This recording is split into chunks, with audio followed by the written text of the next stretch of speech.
welcome back to One-on-One with Mr. U. Of course, I'm your host, Mr. U, in studio with us, author, speaker, culinary leader, and perhaps your next transformational coach. Neena Perez is in the house with us today. Neena, how are you today? I'm good. First of all, did you just say Perez? Okay. Maybe. Okay. I'm Listen, I'm from Connecticut and lived in Yonkers for many years, so I get it. I'm going to give you the props you deserve. Perez. That's right. Thank you. Of course. That's awesome. From the outset, I always ask our guests that come in, share kind of your childhood a little bit, where you're from, how'd you get from there to here. You can be as messy or as clean as you want it to be. It doesn't matter. We're good here. Go ahead and share. Oh my gosh. Yeah. So thank you for having me, first of all. I've enjoyed meeting you. And I love listening to your show. So thank you for having me. I'm excited. Where do we go? It's messy. It's messy, Mr. U. It's messy. I mean, I grew up in the projects in Connecticut, like right on the border in Stamford, right on the border to New York. And, born and raised there. And it was a tough life. I mean, abused as a child and neglected and all the things that we go through. But, throughout my journey, I encountered a lot of like hardships, being homeless, like living in shelters, things like that. I had my first son at 15 years old, my second son at 21, always worked 2-3 jobs, take care of my kids, all the kind of things. Almost was murdered in a domestic violence relationship I was in. So that's what I mean. Like there's a lot, to cover. Here's what I would say. How much you want to get into? Right. I mean, there's so many topics, right? You're a survivor. You're a winner. And that's the beautiful thing about life, though, right? I mean, we can go through all these things and now look back and say, now I could talk about it. I used to be a victim for a long time. It was always, this victim mentality, and I can't do it because this thing, and I can't do it because that thing. And it was always an excuse to stay in my mess. And it was when I started to find God in my life that those things started to, be revealed to me, that life wasn't done against me or at me. It was done for me. And, it's built me up into the person I am today. And I'm super proud of that. So I can talk about any of those things without like falling apart into this victim boo-hooing, and I'm grateful for that. I'm super grateful for that. Yeah. I got so many questions. Yeah, that's why I paused. Just on what you shared just now, because we're from similar places and we've been through some similar things, a little bit different, but a lot of it is quite similar. How did you, or let me ask this, what would you attribute your being the person you are now from that? Because I know people who are in their 40s, 50s, 60 years old, and they're still living with the baggage from way back then. It's become a part, I guess, in a way, their infirmity has become their identity. Mm-hmm. I'd love to hear what was the turning point for you because you're not what you described. I mean, we've talked enough times. You're not that. So what do you attribute to that? Accountability. I think for me, it was being accountable to what my mess really was. If all of these scenarios are true, I was the one denominator that was the same in all of the scenarios, right? So I had to kind of look at things. Now, life happens to us, right, Mr. U? It happens to us. There's things that we cannot control. I can't control being abused as a child. I couldn't control almost being murdered. I couldn't control all of those things, right? But I can control how I decide that thing is going to affect my life. And I think what started happening is when I found God in my life, because God is a huge pivotal point of shift in my life, right? And when he came in, he rocked my world and he was showing me things about myself that I needed to change in my character, but also the fact that I was loved.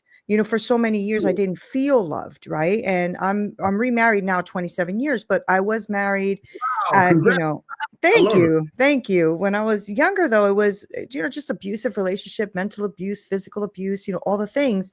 And at some point, I had to realize, A, I'm a sinner, and B, that I have a God that has my back. And so I realized I can throw a lot of things on him and he doesn't break.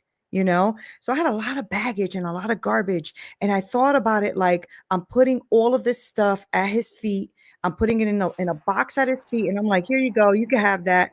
You can have the depression. You can have the anxiety. You can have the unforgiveness. You can have the shame. You can have all of it because I don't want it anymore because I was suffering a lot with depression and anxiety and all of the things. And then now I had to take accountability. Why do I think that way? Who do I think I am?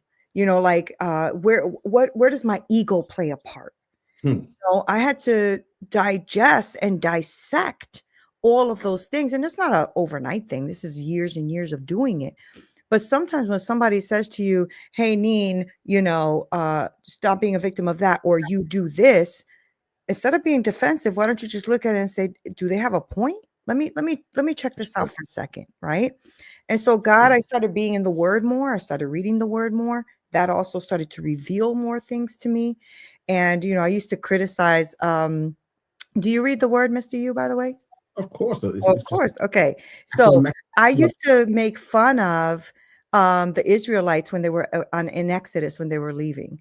Like, how stupid can you be? And blah, blah, blah, and da, da, da. And then God was showing me, oh, like you, yeah. like you've been going around the same horse for 40 years, acting like, and I'm like, dang, sting.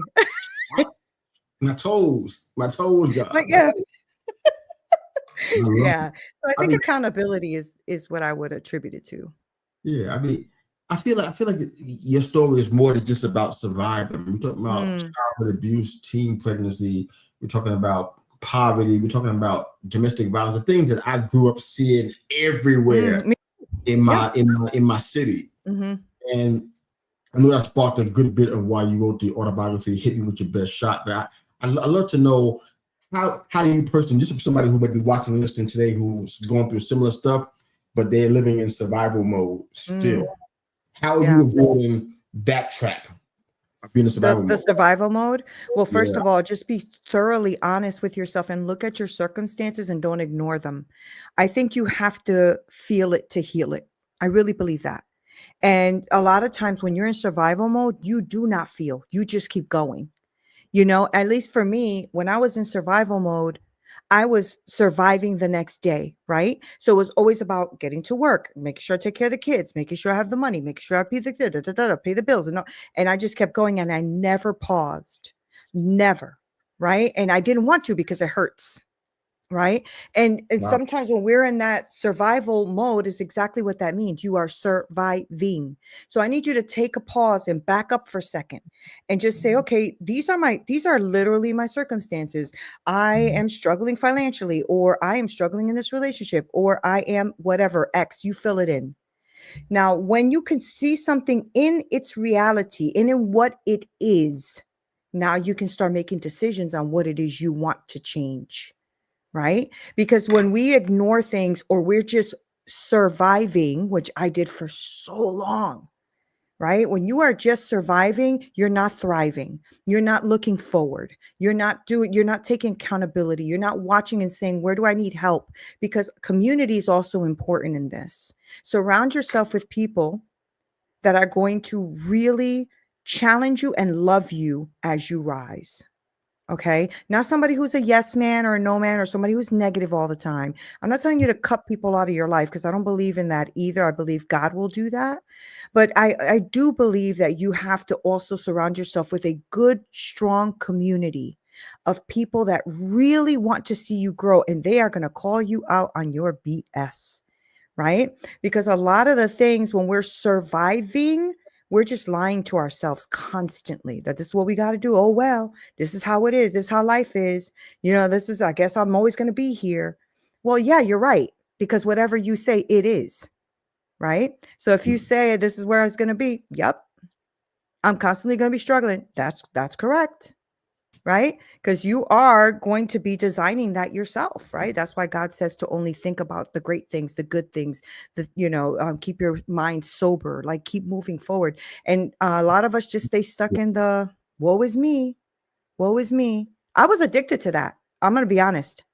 Wow. I liked being a victim because being a victim gave me excuses to not move forward. It gave me excuses to not show up for me and to not show up for others. It gave me the excuses of, oh, poor Neena, she's struggling. And when I gave that up, Mr. You, listen here, I didn't know who I was when I put that on the cross, and I said, God, okay, you take that. I remember it lifting off of me almost like a spiritual thing. It just lifted off of me. And then I remembered going, uh-oh, what now? Right. Who am I? What do I do from here? I don't know. And so I had to figure it out. So I used to say, you know, put on your big girl pants, girl. We got a life to live, and it's not guaranteed tomorrow. So let's start living it. I love it. I love it. You already answered my next question. I want to ask you about the biggest impact of having limiting beliefs, and you kind of shared that they gave you an out. Okay, I love that. Thank you for sharing that too. Yeah. What was the impetus for your autobiography? Hit me with your best shot. What was the what? What was the impetus? The reason why you decided to do it? Oh yeah, the impetus is because I was in this place of I had done about a year and a half, or almost 2 years of Christian leadership for women, and I was helping women a lot in their walk, but I internally was struggling. Right. Internally, I was not living my best life, meaning, and I don't mean live your best life. That's not what I mean. I mean that fulfilled or full of joy or connected to God in this deeper way. Right. And I remember thinking it's time, I think, for me to really face all of these demons and write this book and actually go through the emotions. Because I really, like I said before, I really believe you need to feel things to heal them. And I had to feel the unforgiveness. I had to feel the shame. I had to feel the resentment and the anger I had towards God. I had to feel all of the things that I don't like myself very much. You know, like I had to feel all of those things and face it in order to go through it. So when I wrote the book, it was a very cathartic. It goes up on me.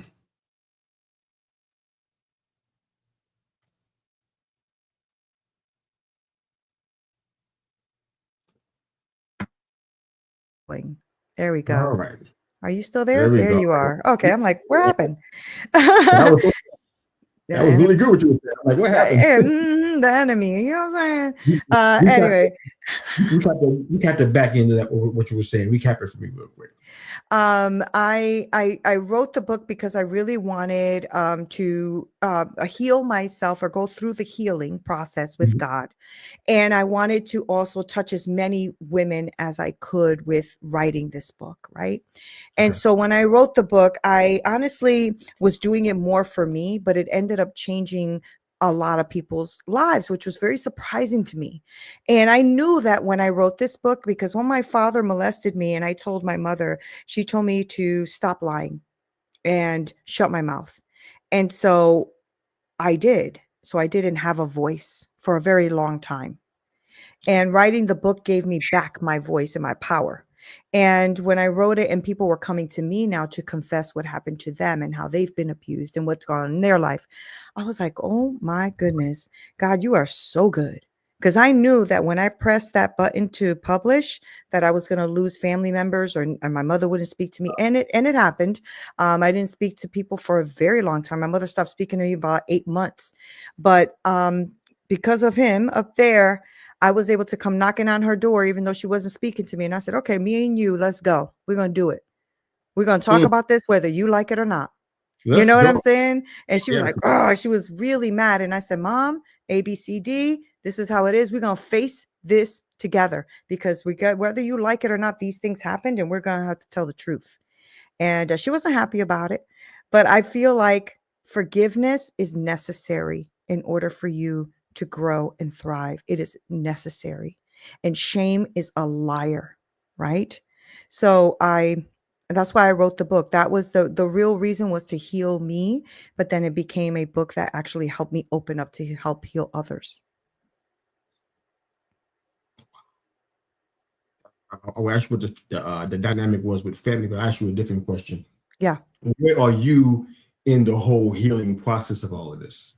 If you don't mind sharing that. Yeah. Everybody, but Yeah. where are you in the process? How I mean, I know it's not going to be maybe probably won't be 100%, but where do you think you are in the healing process of all this? You talking to your mom now, and you kind of Yeah. get things restored. How's Oh that? yeah. Even with I used to call him my monster, my stepfather who hurt me. I went even and forgave him. I went face to face. I literally got in his face, like in his face. I hadn't seen him in like 10, 15 years. I went to him in New York. He's from Brooklyn. I went to his house. I went to his face and I put my forehead to his forehead and my nose to his nose. And I told him, I said, you know what? For so many years, I've hated you for so many years. I said, but right now I am choosing to forgive you. I don't want to, but my God is bigger. And so he's told me I had to come here to forgive you. So I'm going to just forgive you because I have to. And I said, so I release you right now from my life. And when I did that, everything shifted. I felt God's Yeah, presence. It was yeah. awesome.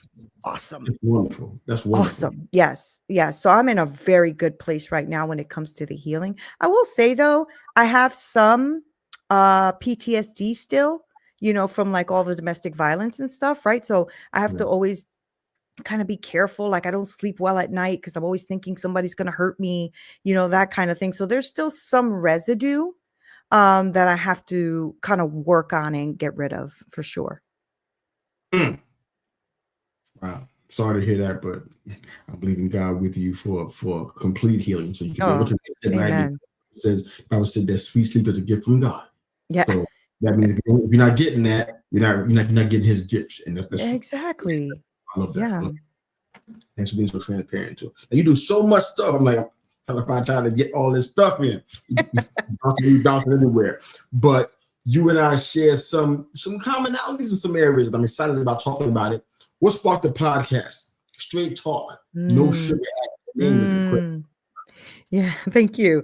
I started the podcast because it was time to speak the truth of what, life is, my faith walk, all of the things. And because I had written the book and people's lives were starting to get transformed, I started to talk about, that's how my podcast started, was talking about the word of God and talking about like different scriptures I was reading and what it was saying to me and, all of those type of things. And that, I'm telling you, that has been everything, because even to this day, right now, I'm as a culinary chef, I actually teach underserved communities. So people who are really struggling with housing and, work and all those things, I teach them culinary. And then from culinary, we then get them jobs in the field.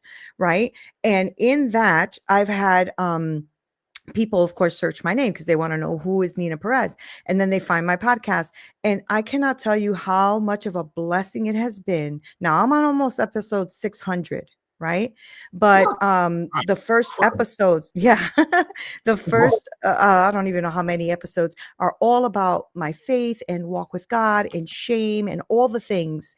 And it has helped so many of these people that I'm serving in this underserved community, that they're like, I found your podcast. I started listening from one. My life is changing. I'm like, what? That's why I did it, Mr. U, because if one person can change, heck yeah, all day, 100%. I love it. The podcast is doing really well. It's a really good podcast. You do a lot of Thank you. awesome. Another commonality that you and I share is in regards to the kitchen. I'm a former chef. I'm not professional anymore. I can own that part. The 16 nowadays just wasn't working for me. I did it for about a decade. I just couldn't do it anymore. I hear you, man. I hear you. My feet quit before my heart quit. Put it like that. But I still cook. I do stuff for friends and family. I don't cater or anything like that. But you've been building something called the Purpose-Filled Kitchen. I want to hear about it. What's happening?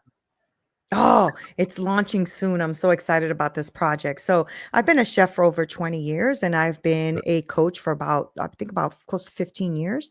And so I'm taking both of those loves and I'm combining them. So what I'm doing right now is I am going around, well, there's a couple of facets to it, but one is I am cooking a recipe, and hopefully with somebody that's in my kitchen with me, we're cooking together, and then we sit down and break bread together. And it's about faith and food and community. And that's really what it's launching as. So, and now I'm doing like this little series where I'm going to different restaurants and talking to chefs and restaurateurs about why they do what they do. What is their purpose? Why are they even doing this? You know, what are they doing to impact the community and all of those things? So God is just so good to me because I was straying a little bit, you know, and God is like, nope, coming back. Let's go. Pa acá. Or, you know, ven pa acá. You know, so he called me back, and I am so grateful. I'm so grateful. Do you know how good it feels? And you know, because you said you were a chef for a long time. How good does it feel to help someone who is maybe struggling with housing or struggling with money, and then you can actually teach them something that helps them learn how to fish? Come on. You know, like I cannot. It's That's the good stuff. most rewarding work. Seriously. Yeah, good stuff right there. I Yeah. mean, that's the kind of place where you really have to find the gold in all the dirt, because it's not a pretty genre, the culinary Mhm. world. Mhm.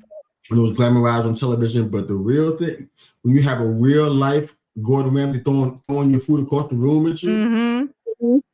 yeah, a kid from Brooklyn, black and brown skin, I'm ready to start, throwing hands. Oh man, I've had so many fights with my chef de cuisine in the kitchen. You don't know. Oh, If it's a chef de cuisine, a sommelier, yeah. it's always something, Somebody, yeah. A But server. yeah, for you to stick it out so long, that's impressive, man. It's really impressive. Thank you. I don't know how much we can get into. Oh, I'm trying to use this time where you're so interesting. All right, Thank you. your all-time favorite dish to cook, all time. A stuffed lobster. Stuffed lobster. I No, absolutely love stuffed lobster. Yeah. you getting them from Maine? Oh, I love Maine lobster. Yeah, if I can get it, heck yeah, I'm getting it from Maine. I mean, that's the sweetest. It's so sweet, that meat from Maine, right? The lobster from Maine. But I usually will go and get some lobster here, and I've tried the recipe a couple of ways. But honestly, it's gonna sound bad. I know, for all of you chefs, cover your ears. I like to No. use like imitation crab meat to stuff it Whoa, with. whoa, whoa, whoa, whoa, whoa, whoa. I know, I know. I told you, calm down. Everybody calm down. It's true though. It's 100% true. Like I've did it with the like I've gotten the crabs and cooked the crabs down and took all the meat out, and it was good. But I don't know. It's something about that fake imitation. Why? Oh Why? no, and this is on video. Lord have mercy. Why?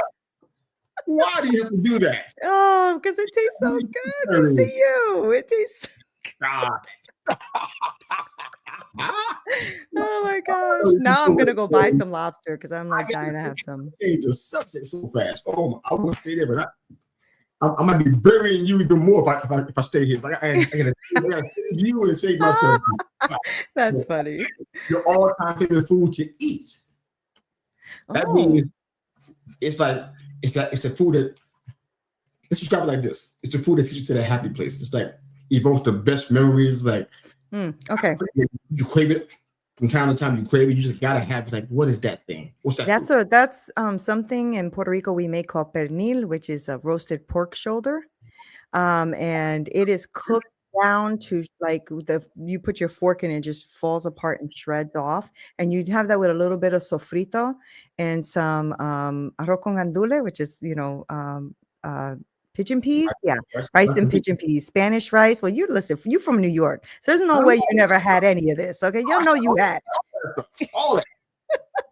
I I'm know right. you have, but that brings me back to my grandparents and my parents. You know, that brings me way back. Yeah, I I love haven't that. had no fungal. I know what it is. I haven't had that, but I've had all types of stuff. Mofongo, something I haven't had. All right. So Oh, what? No, I haven't had it yet. So what's the dish you're trying to master still? Because You know, every chef has a dish that's like, you know what? I can't get this thing quite right. Mine's more in the baking realm because baking wasn't my thing. I can do it, but it was like it was a struggle more than it is to mhm. be in the culinary side. what's the culinary dish you're still trying to master right now? What's the one That that's is like, such a good question. I don't know if there's like a dish I want to master, but there is something I do want to learn, which is like gastronomy, right? Like when they take like these unusual flavors and turn it into something weird and you're just like, how in the world did you do that? Like that kind of stuff, because I'm a farm to table type of girl, right? So everything was, I had in my restaurant, I had the 20 foot long beds of vegetation. I had my beehives, the whole thing, right? So it was mm, all like from the garden into the table for the restaurant, and it was amazing. But I never got into like the gastronomy work and all of the like the jellies and the gels and the how do we, I don't know, make fish soup out of a jelly. I don't know. So that's the kind of yeah. thing I think I want to master now. I want to get into.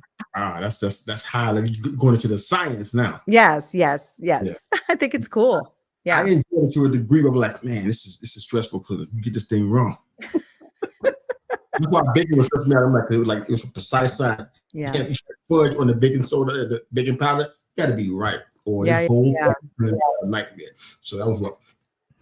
As a trend, I'm coming close to the end here. Yeah. I think I might just scale back a little bit, but as it pertains to being a transformational coach, what would you say is the transformational advice you yourself needed to take? That's a good question. And I think for me, it was reframing. It was taking something, looking at it objectively, and Correct. reframing what it's there for. And I've realized that that has actually transformed my life because I have my master's certification in neurolinguistic programming. And that's what did it for me when I started to see, oh, okay, so this thing happened, but why did that happen? Right? Like what's the reframing there? So instead of, oh, it happened to me, it was more like, oh, it happened to me. Why? Right? So I started to reframe like different things that were happening in my life to actually see what it is God was going to go ahead and utilize that for. Like, why did I go through the abuse?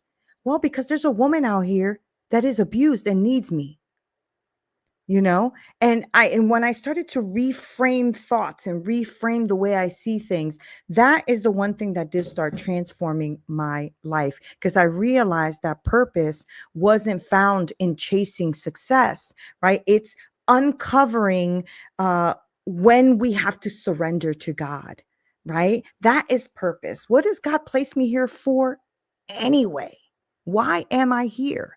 So I started to really start thinking about, how do I become aligned and take all of the stuff that we have either invented that happened in in our life, or actually happened but we added to it, because we have to put a little bit of our own sauce on it, You put both um times. yeah. So I realized, you know what? Reframing was one of the biggest tools ever. And I still use it. So if like you insulted me right now and we got into a fight or whatever, I would walk away from that and say, why did that happen? Oh, maybe I need to do this next time, or that's the reason, or what did I learn from that? Or maybe Mr. You needed to let off some steam. Maybe he's going to go, you know what I mean? Like you start reframing things, you're not a victim anymore. You start to become an analyst.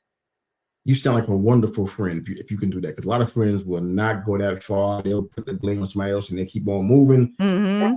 They won't look in the mirror at all. So I know, unfortunately. I love that.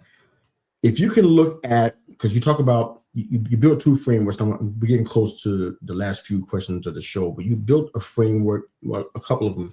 One's called Purpose by Design. I want you to Mhm. explain that, and your wealth to wisdom, or Mhm. wisdom Wisdom to to wealth. Mhm. wealth framework. I'd love for you to kind of share why you created those and who they're for. Yeah, so I work with women mainly. Okay. And it's women who really want to have their own coaching businesses, but they just really don't know if they're good enough or they can't or whatever, right? So I built a whole framework on inner healing. And we talk about shame and forgiveness and all childhood traumas and all the things. And then we talk about transcending. How do you start to get through that? And it's all Christian based. And I wasn't all Christian based before. And there's women who come to me that aren't Christians, but they know from the get then I'm going to be talking about God. The word of God will be used and will be put in there. So if you're good with that, come on in. But then we talk about, how do you define your values? Who are you actually? Right? What is important to you? And how do you go from where you are to where you want to be? And so I use a lot of my Christian training. I use a lot of my neurolinguistic programming, my positive intelligence. I use all of the life coaching, all the tools that I have. And then when these women are ready, we go ahead and build out their business. Because a lot of people come to me, they're like, I want to do this. And then they realize they don't want to do that at all. Yeah.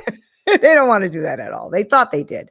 Right. But, I think that happens a lot to all of us, right? We grow and expand and move. And as we get more revelation, we also get transformation. So we start moving and changing. Yeah. So that's what I do is I work with women and I help them get out of their own way so they can build the businesses they really want to build. That's good stuff. When somebody comes through that is a new entrepreneur and they want to get into the coaching realm, this is somebody, the coach talking to a coach here. So I always throw in coaching questions because I'm just intrigued by the idea of coaching and what mountains we have to climb sometimes to do what we do.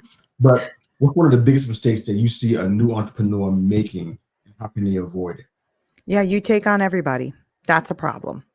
Right? Or you think that because you put your name out there, 1,000 people are going to be knocking at your door. None of that is true.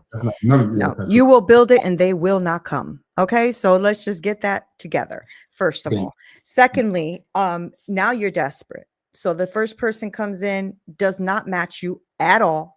And you go ahead and you try to take on that client because you can help them with building their car, even though you've never built a car before in your life. Stop the nonsense. Work in your genius. Work in your genius. Everybody has a genius. Work in it. Okay. Find out what it is you're really, really good at and what people really come to you, and then do the one thing and not the 52,000 things that you can do. Because I can do 52,000 things too, but not everybody wants it. And I'm not going to be an expert at it. Okay. So that's the biggest mistake. I think that if we can just pause for a second and actually look at that person across the screen and say, is this my ideal client for real, right? And be honest with yourself, because the more you come at this authentically, the more people will be attracted to you. I think we can all read BS. We can all read it, right? So if you came to me right now and said, hey, Neena, I want to work with you. I'm like, nope. Well, first of all, you're a man. I don't work with men, right? So, I mean, like, you have to know who your people are. Who is that person? And stop trying to be everything to everybody, because then you're nothing to nobody. Maybe the mic drop room, but the king. I got another question. So that's definitely a candidate for the mic drop moment of the show. I love that because I had a little bit of work on. I don't think you were able to see. I shared a little tiny bit on social media and on the video, but I had, I got a high performance coaching practice, and I was trying to meet the needs of specific folks. The last time we talked, I was telling you about certain people who I was trying to serve. Oh, yeah. And dramatically changed since the last time we talked. Now I'm serving men specifically. I got some good advice, some good counsel from a coaching friend of mine, and now I'm serving men who are in a specific place, and as opposed to the whole entrepreneur base or a whole solopreneur base that I was doing before. Same. I'm like, oh yes. God, wow. So I love that. You can send them guys to me, I help them out. But Yes. last question for the show. We always ask all of our guests to come to answer. This is always a deep question because we got to go into the archives a little bit to get the answer of it most times.